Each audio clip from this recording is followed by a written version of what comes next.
नमस्कार, न्यूज 24 पर आप देख रहे हैं सबसे बड़ा सवाल। आपके साथ मैं हूं अखिलेश आनंद। बीजेपी की तरफ से प्रधानमंत्री पद का उम्मीदवार घोषित होने के बाद नरेंद्र मोदी ने आज हरियाणा के रेवाड़ी में एक सभा की। मोदी के पूर्व सैनिकों के संबोधन में एक्शन, ड्रामा और इमोशन सब कुछ था। मोदी ने सैनिकों के बहाने केंद्र सरकार पर हमला बोला तो पहली बार उन्होंने खुद फौजी नहीं बन पाने का दर्द भी बयां किया। मोदी ने कहा कि पूरे विश्व में एक छद्म युद्ध चल रहा है। मोदी ने कहा कि अगर दिल्ली की सरकार मजबूत हो, अगर उसमें विश्वास हो, तो ना तो पाकिस्तान और ना ही चीन आंखें दिखा सकता है। आए दिन हम संकटों से घिरते चले जा रहे हैं। पाकिस्तान अपनी हरकतों को छोड़ नहीं रहा है। चीन आए दिन आंखें दिखाता रहता है, हमारी धरती पर घुस जाता है। इतना ही नहीं, ब्रह्मपुत्रा की नदी का पानी रोकने पर उतारू है। अरुणाचल प्रदेश को हड़प करने पर उतारू है। मेरे भाइयों बहनों, क्या ये सब सेना की कमजोरी के कारण हो रहा है? ये पड़ोसी देश हमें परेशान कर रहे हैं, ये सेना की कमजोरी के कारण, सेना की कमजोरी के कारण। मित्रों, समस्या सीमा पर नहीं है, समस्या दिल्ली में है।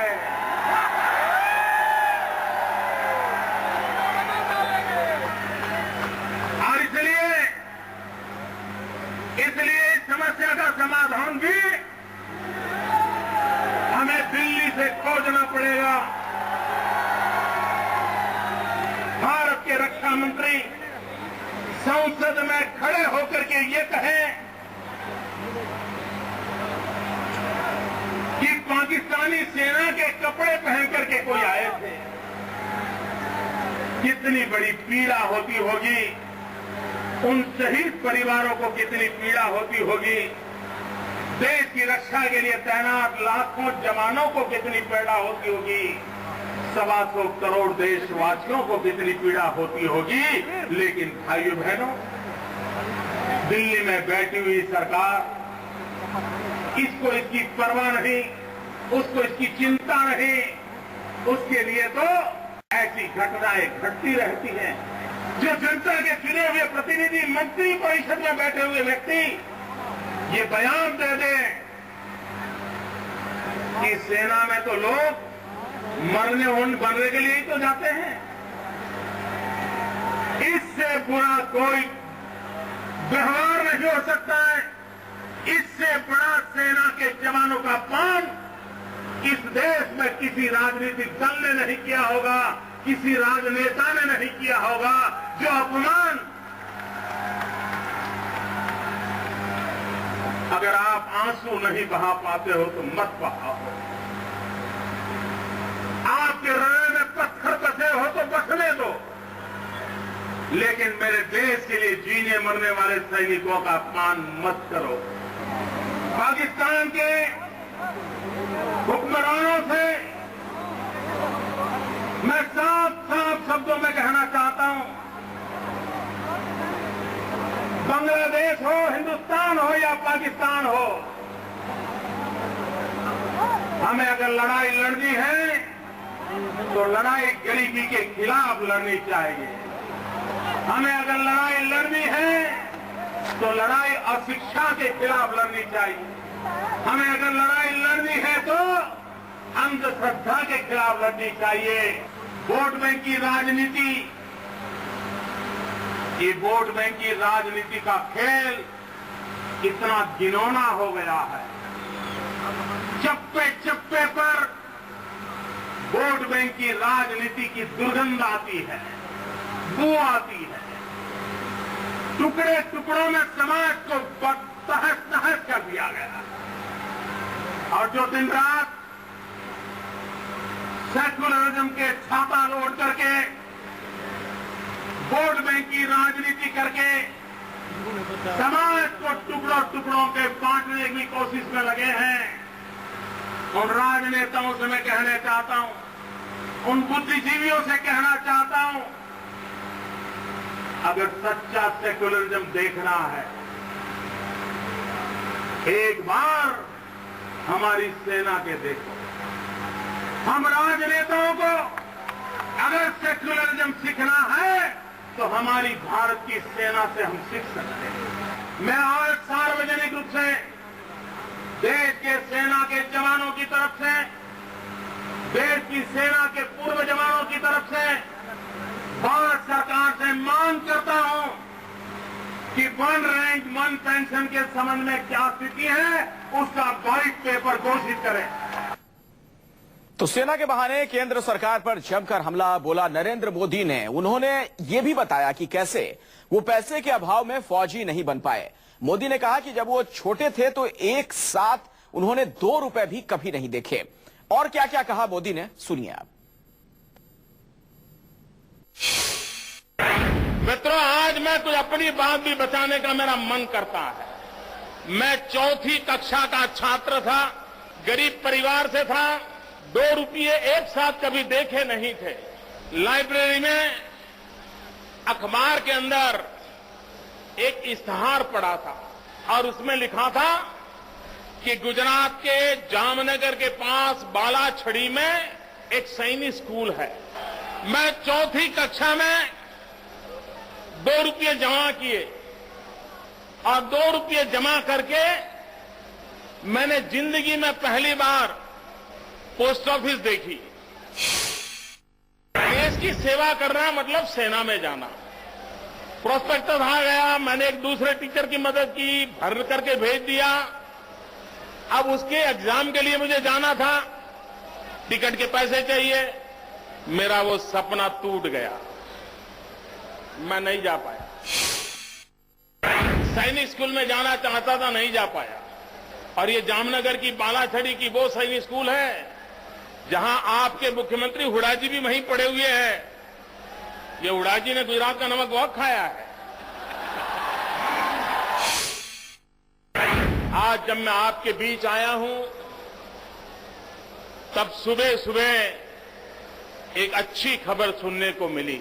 जैसे यूरोप के देश में जब खबर आती है कि अगले हफ्ते एक दिन के लिए सूरज निकलना वाला है, तो वहां पर हफ्ते से पहले ही आनंद उमंग का माहौल बन जाता है। मित्र, हमारे देश में भी अच्छी खबरें सुनने को मिल ही नहीं रही।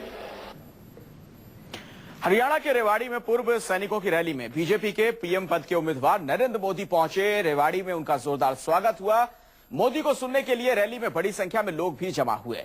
मोदी ने भी अपने भाषण में राज्य सरकार से लेकर केंद्र सरकार तक सब पर जमकर निशाना साधा। लेकिन सवाल यह है, आखिर पीएम उम्मीदवार बनने से ही मोदी सबसे पहले रेवाड़ी क्यों गए? रेवाड़ी गए तो रेवाड़ी में अटल जी को क्यों उन्होंने याद किया? क्या यह एक महज संयोग है या कोई रणनीति, या फिर से किसी सियासी टोटके का हिस्सा है?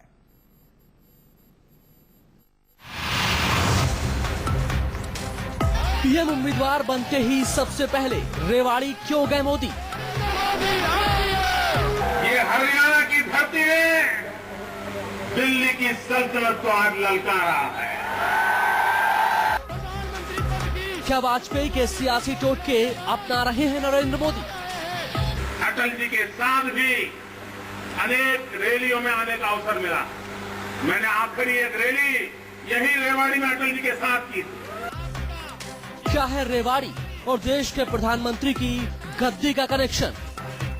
की आंखों में उतनी चेतना संभव नहीं है कि इतना दूर दूर तक किसी को देख पाए जहां मैं देख रहा हूं। जी हां, आज बीजेपी के पीएम उम्मीदवार नरेंद्र मोदी एक तरफ हरियाणा के रेवाड़ी में रैली को संबोधित कर रहे थे और दूसरी तरफ ये सवाल उठ रहे थे कि आखिर मोदी ने पार्टी की ओर से पीएम पद की ताजपोशी के बाद सबसे पहले रेवाड़ी में ही रैली क्यों की? क्या पीएम उम्मीदवार और रेवाड़ी के बीच कोई सियासी कनेक्शन है? इन सवालों के जवाब तलाशने के लिए आपको 14 साल पीछे जाना होगा। पूर्व सैनिकों के घर जाने का अवसर मिला और एक प्रकार आज से करीब 14 साल पहले पूर्व प्रधानमंत्री अटल बिहारी वाजपेयी ने भी रेवाड़ी में रैली की थी। 1999 में वाजपेयी ने पार्टी की ओर से पीएम उम्मीदवार बनाए जाने के बाद रेवाड़ी में रैली को संबोधित किया था। पहले कोई भी विदेशी आता था तो पूछता था आपकी सरकार कितने दिन चलेगी। मोदी भी पीएम उम्मीदवार बनते ही रेवाड़ी में रैली करने पहुंचे। भारत माता करे पुकार, नरेंद्र मोदी आइए। 1999 में रेवाड़ी में जो रैली हुई थी उसे पूर्व सैनिकों ने ही आयोजित किया था। आज मोदी रेवाड़ी की जिस रैली में बोल रहे थे उसे भी पूर्व सैनिकों ने ही आयोजित किया। और सबसे खास बात ये कि रेवाड़ी की रैली से चुनावी बिगुल फूंकने के बाद अटल बिहारी वाजपेयी की अगुवाई में बीजेपी गठबंधन ने 1999 के लोकसभा चुनाव में जीत हासिल की और ये सरकार अगले 5 सालों तक रही। मोदी भी शायद इसी टोटके को अपनाकर दिल्ली की सत्ता के शिखर तक पहुंचने की उम्मीद कर रहे हैं। अटल जी के साथ भी अनेक रैलियों में आने का अवसर मिला। मैंने आखिरी एक रैली यही रेवाड़ी में अटल जी के साथ की। पूर्व प्रधानमंत्री अटल बिहारी वाजपेयी के सियासी करियर से 13 नंबर कितने करीब से जुड़ा रहा है ये सभी जानते हैं। पहले 13 दिन के लिए वाजपेयी पीएम बने, फिर 13 महीने के लिए। अब पीएम पद के उम्मीदवार के तौर पर मोदी की ताजपोशी भी 13 तारीख को ही हुई। हालांकि नरेंद्र मोदी खुद इस तरह के सियासी टोटके से इनकार कर रहे हैं। मुझे कहां पता था कि 13 तारीख को ही इतनी बड़ी घोषणा हो जाए और उसके बाद पहला कार्यक्रम जो मेरे दिल को छूने वाला कार्यक्रम है वो पूर्व सैनिकों के बीच आने का कार्यक्रम हुआ। ये भी कोई ईश्वरीय संकेत है। करीब 14 साल पहले पीएम के उम्मीदवार बनने के बाद वाजपेयी ने हरियाणा के रेवाड़ी के इसी मैदान से पूर्व सैनिकों की रैली को संबोधित किया था और प्रधानमंत्री बने थे। मोदी इसी टोटके को अपनाते हुए अपने उम्मीदवारी के 2 दिन बाद यहां से रैली को संबोधित किए हैं, इस उम्मीद में कि वो भी एक बार सत्ता के शिखर पर पहुंचेंगे। अब ये देखना होगा कि ये टोटका कितना सफल होता है। क्या मोदी सत्ता के शिखर तक पहुंच पाएंगे? इस जानने के लिए हमें लोकसभा चुनाव के नतीजों का इंतजार करना पड़ेगा। अपने सहयोगी राहुल के साथ कुंदन सिंह, न्यूज़ 24।